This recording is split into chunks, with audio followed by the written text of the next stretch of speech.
essaye d'avancer un tout petit peu sur ton appui, si tu peux. Ok. C'est pas mal. Voilà. Alors elle arrive à creuser son dos sans problème, donc à retrouver sa cambrure. Et là, essaye de remonter si tu peux les pointes de pied vers toi. Hop, vous voyez, la réaction tout de suite enchaîne.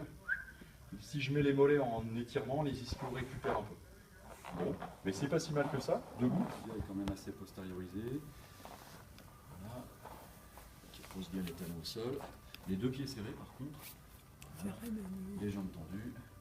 Ah, c'est pas si mal que ça. Ok, sauf que là, ouais, ça touche pas. Ouais, donc c'est vraiment foufou. Ouais.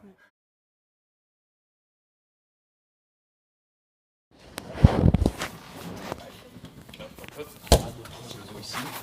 Voilà. Ah, il y a les jambes qui partent de côté, on ne sait pas pourquoi. Alors quand il y a une jambe qui part comme ça sur le côté, ça veut dire qu'il y a un des faisceaux des ischio-jambiers qui est plus fort que les autres et qui amène de la rotation externe. Vous voyez, les pointes de pied sont quand même assez tendues, ils ne sont pas au-dessus des talons, ce qui veut dire que la rétraction, on va la vérifier debout, elle est plutôt ciblée au niveau des mollets. On va voir.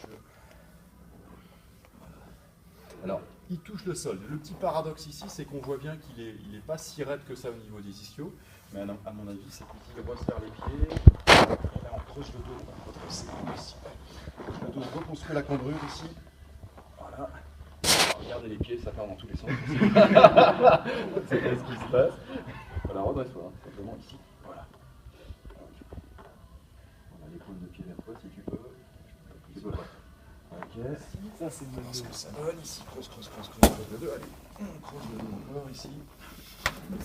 Encore. Voilà. Alors, tout de suite on voit la réaction pointe de pied vers l'avant.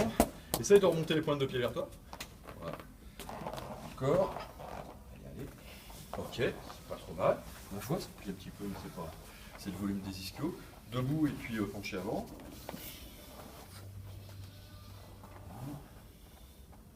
Bon, ouais, c'est assez correct. Il n'est pas complètement à la verticale, Kylian, mais les mains touchent le sol. Voilà, il décolle presque pas. Bon, c'est bien, hein. C'est une souplesse correcte. Hein. Elle n'était pas catastrophique. Relâche encore, ici. Donc il est bien au niveau chaîne postérieure. Il n'a pas trop de boulot. Si je veux être précis, les gars, je ne sais pas si vous vous souvenez de ça, vous pouvez vous tester vous-même. Hein. Il serait super souhaitable que le tibia soit ici, à la verticale. S'il n'est pas à la verticale, ça veut dire que les mollets, ils vous tirent le tibia vers l'arrière. Et ça, c'est vraiment pas facile. Là, tu vois, regarde. Si je l'amène là, les talons décollent.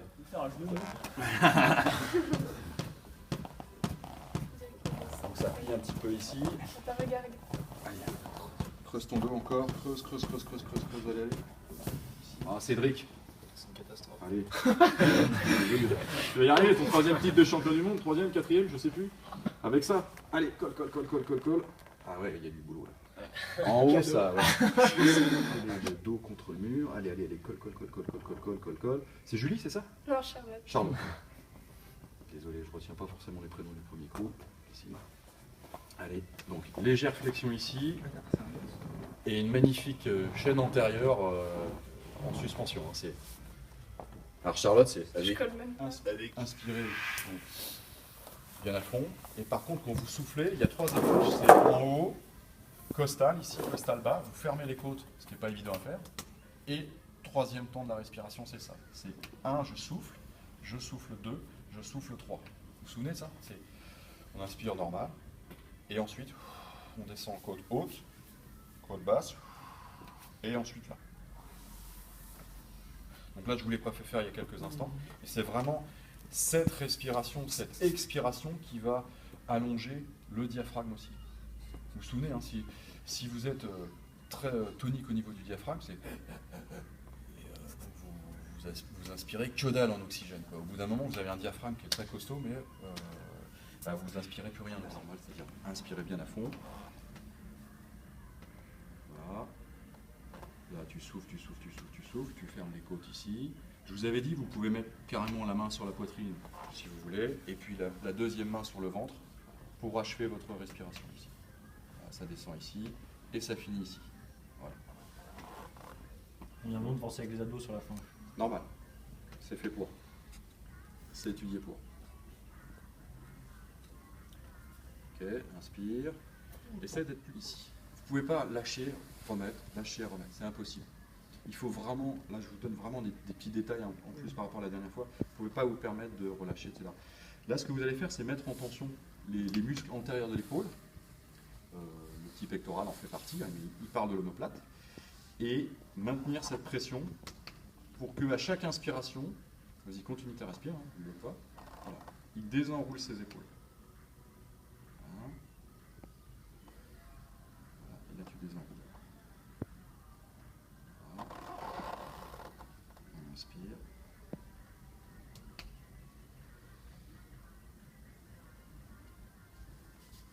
Je retire l'appui ici.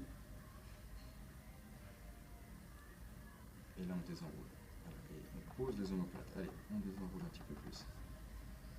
Vous voyez la compensation où elle se fait? Alors, le bras qui s'ouvre comme ça. Voilà, il y a les bras qui s'ouvrent, il les ressent tout de suite. Alors le dos, il essaye d'accentuer encore son expire. Allez, tu souffles à fond, tu essayes de coller le ventre ici, coller le bas du dos. Voilà. Ok, etc., etc. Tant que vous n'avez pas ça, vous ne pourrez pas relâcher vos pectoraux. Cet étirement-là, il se termine ou il se prolonge par l'ouverture ensuite progressive des bras. Donc, je le fais en accéléré. Ici, il va à chaque inspiration élever les bras. Donc là, on va arriver aux grands pectoraux. Et vous vous souvenez, vas-y, ouvre les bras complètement. Je ne sais pas si on l'avait fait. Il va essayer d'ouvrir ici ses mains. Et puis vous essayez ici d'aller étirer un peu plus ses pectoraux et ses muscles de l'avant-bras ici. Il continue ses inspires et ses expires. Et à la fin de l'étirement, normalement, on est un peu plus haut, on l'avait fait ça je crois. Hein. On est ici, au niveau des grands dorsaux. D'accord? L'idéal, ce serait... Le dos, il soit collé. Exactement. Exactement. Pas de compensation. L'idéal, ce serait d'avoir quasiment les bras dans le prolongement des cuisses, comme ça, ce qui n'est pas le cas. Mais, je répète encore une fois, ici, vous n'aurez pas ce relâchement complet des pectoraux et des grands dorsaux si vous n'avez pas l'épaule. Si l'épaule, ici, ne s'ouvre pas, et s'il n'essaye pas de faire un relâchement des omoplates, vous n'aurez pas un étirement efficace des pectoraux et des grands dorsaux. Donc cet étirement, cette rotation, on a vu Charlotte tout à l'heure qui était un petit peu en rotation externe, si vous n'avez pas cette rotation externe des épaules, donc vous maintenez la pression ici, le partenaire n'a qu'à maintenir, c'est tout, hein. C'est tout ce qu'il fait, hein. Il reste là. Et lui, à chaque fois, il désenroule. La consigne, c'est désenrouler son épaule et en fait poser son omoplate, n'est-ce pas Cédric? Voilà, ici, il y a une petite compensation qui peut se faire au niveau cervical. Vous pouvez très bien ici simplement mettre les mains sous le crâne et juste allonger un tout petit peu ici, sur une inspire. Une inspire, et là j'allonge un peu. Voilà. En fait, c'est comme si je voulais reculer un petit peu la tête. C'est la même chose.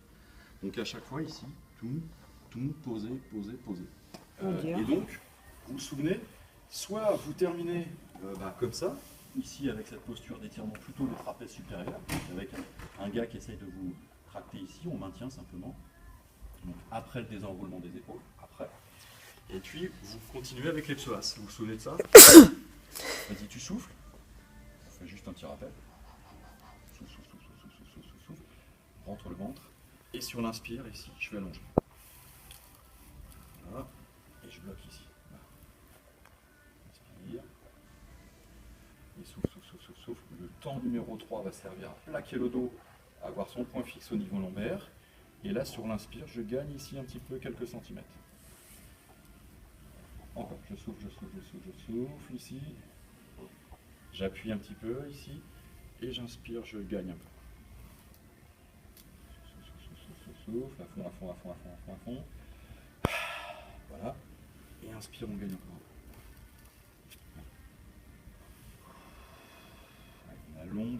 On allonge l'expiration ici. Plaque le dos. Et tu gagnes encore un peu. Voilà. Et allez, reste collé en bas. Voilà. Et si vous êtes sadique, vous lui dites, allez, on lâche ici aussi. Si on inspire. Voilà. Souffle. Insiste sur le temps 2. Sur le temps 3 ici de la respiration. Plaque le dos. Allez. Voilà, très bien. Et on inspire, on désenroule les épaules. Ah, évidemment, ça se rouvre à nouveau. Ça, c'est complètement normal. Donc là, vous allez avoir de la chaîne antérieure haute, celle qui vous projette vers l'avant, et de la chaîne antérieure basse, c'est-à-dire au niveau des psoas. Donc vous avez une posture complète. On l'avait fait un peu ou pas? Ouais. Je sais plus. Donc n'hésitez pas à le faire à deux, ce truc-là. Ici, là je l'ai aidé pour faire glisser ses pattes, là. Mais il peut le faire tout seul. Là, ça bon, vous le connaissez. Vous vous souvenez de la respiration, on fera un petit. On prendra comme exemple Charlotte, qui n'a pas vécu encore la séance, ou Mathis. Donc ici, vous vous souvenez de la respiration, c'est je souffle ici, déjà j'allonge mes cervicales, je pose ma tête, je souffle ici, je relâche la cage thoracique, je vais jusqu'au ventre, et j'inspire, je vais chercher un frein, premier frein. Je souffle encore. Donc longtemps, je rentre le ventre au maximum. Je dois être en contact fessier contre le support, là, et je vais chercher le prochain frein. Voilà. Alors pour les l'idéal, c'est de le faire à deux pour que vous progressiez encore un tout petit peu. C'est de tirer les pointes de pied vers vous, que quelqu'un vous appuie sur les pointes de pied. Ça, je vous l'avais montré, je crois. Donc ça, c'est bon. Si je veux cibler ici mes pelvis, je vais croiser ici. Voilà, je vais croiser et je vais ici ramener en inspirant ici. J'inspire, les deux fessiers sont contre le mur ou la glace. Et il faut que le dos soit toujours au tapis. Et le dos est toujours là. Donc j'inspire, je tire. Vous vous souvenez, c'est un petit peu l'inverse de ce que vous connaissez sur les étirements. Et je souffle. Vous voyez, regardez, je recorrige. C'est-à-dire que ça me permet de replacer mon bas du dos contre le tapis. C'est-à-dire que là, j'inspire, je vais gagner un petit peu. Et je souffle, je corrige. Je rentre le ventre et je vais coller le bas du dos contre le tapis. Voilà. Et j'essaye de regagner encore un petit peu ici. Alors, c'est toujours individuel. Ça, on peut le faire tout seul, c'est un petit peu gênant parce que vous mettez en tension le haut du corps. Bon, l'idéal, c'est d'avoir quelqu'un qui vous appuie aussi sur le genou et donc de l'amener vers l'épaule opposée. Donc, le temps de correction, c'est souffler, poser le bas du dos, ok, et inspirer ici, on gagne un petit peu, comme ça. Alors, pour ceux qui sont un petit peu raides ici, n'hésitez pas à plier un petit peu cette jambe, relâchez la pointe de pied, surtout, hein, ne la mettez pas comme ça, hein. Donc relâchez un peu la pointe de pied, ici, et donc l'option c'est ça. Enfin, l'option ça va être aussi non plus allongé sur le dos, mais assis comme ça. Ça va peut-être être un peu plus dur au niveau du maintien. C'est de faire exactement la même chose, ici, voilà, et là je dois me recaler à chaque fois. Je me recale, ici, et je vais ramener ici. Là j'inspire, et je souffle. Je replace mon dos. J'inspire, je gagne ici. Voilà. Et l'idée, c'est de ne pas décoller comme ça en fait. Vous voyez le truc? Là, j'exagère complètement. Je noircis un peu le trait. Mais c'est de coller son bas du dos. Essayez les deux postures. Vous voyez ce qui vous arrange le plus. Donc, je pense que sur le dos, c'est mieux. Sur le dos, c'est mieux. Vous êtes carrément posé au sol. En tout cas, moi, ça me convient. Et celle-ci, elle est un peu plus dure parce que vous devez être en position hyper corrigée. Par contre, cette dernière, elle peut être intéressante dans la mesure où vous êtes dans votre embarcation, vous êtes assis, quoi. Donc ça va être plus spécifique, quoi. Ça va être plus proche de votre truc, quoi, de votre position dans l'embarcation. Donc celle-ci, là en fait, vous posez votre dos au lombaire contre la glace, toujours. Vous devez sentir en fait contact, soit ici, soit là. Donc là je suis assis, donc c'est contre le mur ou la glace, et là j'inspire, là, et je souffle. Je rentre le ventre, je vais étirer mon diaphragme ici, et j'inspire, je vais ramener encore un peu. Comme vous l'aurez remarqué, je suis super raide au niveau des pelvis. Normalement, quelqu'un qui est... Moi, c'est mon point faible. Quelqu'un qui est souple, il arrive là. Hein. Le genou doit arriver presque dans l'axe